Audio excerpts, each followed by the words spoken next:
আসসালামু আলাইকুম সবাইকে। আজ শিখবো আমরা trigonometry MCQ এর ট্রিক্স নাম্বার 2। তো ট্রিক্স নাম্বার 2 এ বলা আছে কি যে cos a plus sin a by cos a minus sin a, মানে প্রত্যেকটা অ্যাঙ্গেল কি হবে, সেম হবে।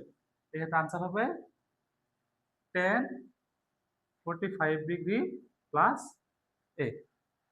পরটা কি দেওয়া আছে cos a minus sin a by cos a plus sin a, এখানে কি উপরে ছিল প্লাস, এখন উপরে মাইনাস।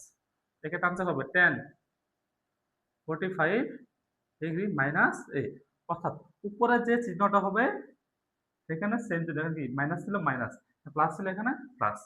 যদি আমরা এই ম্যাথটা দেখি, বলা আছে যে cos tan minus sin tan by cos tan plus sin tan, এটা মিলতেছে কার সাথে, এটার সাথে না। এর आंसर কি হবে, এর आंसर হবে tan 45 ডিগ্রি মাইনাস এ।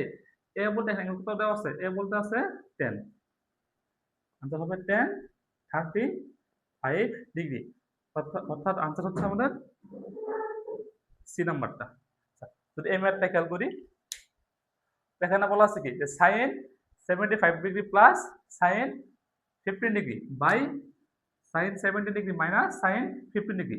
এই ম্যাথটা কিন্তু অনেক ভার্সিটিতে আসছিল, ডাবিতে আসছে, আরএডো আসছে, বরিশাল ইউনিভার্সিটি আসছে, জগন্নাথে আসছে। তো এই ক্ষেত্রে আমাদের সূত্র কি দিচ্ছিলাম, অ্যাঙ্গেল কি হবে সেম, মানে এখানে 15 এখানেও 15 হবে। এখানে আছে কত আমাদের 75, তো এটাকে আমি লিখতে পারবো কি cos 15। দেখেন এ কত আসতেছে, এ আসতেছে আমাদের 15। আমার সূত্র কি জানি বা আমার আনসার কি হবে, এটা এর সাথে মিলতেছে। তাহলে 10 এ না 45 প্লাস এ বলতে এখানে এর ভ্যালু হচ্ছে 15, আর 10 45 প্লাস 15 10 60, 10 60 করে কত রুট 3। অর্থাৎ হচ্ছে এ নাম্বারটা। আশা করি বুঝতে পারছেন।